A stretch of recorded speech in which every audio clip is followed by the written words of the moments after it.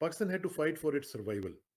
As a former CIA station chief in Kabul wrote in 2009, the country was beginning to crack under the relentless pressure directly exerted by the US.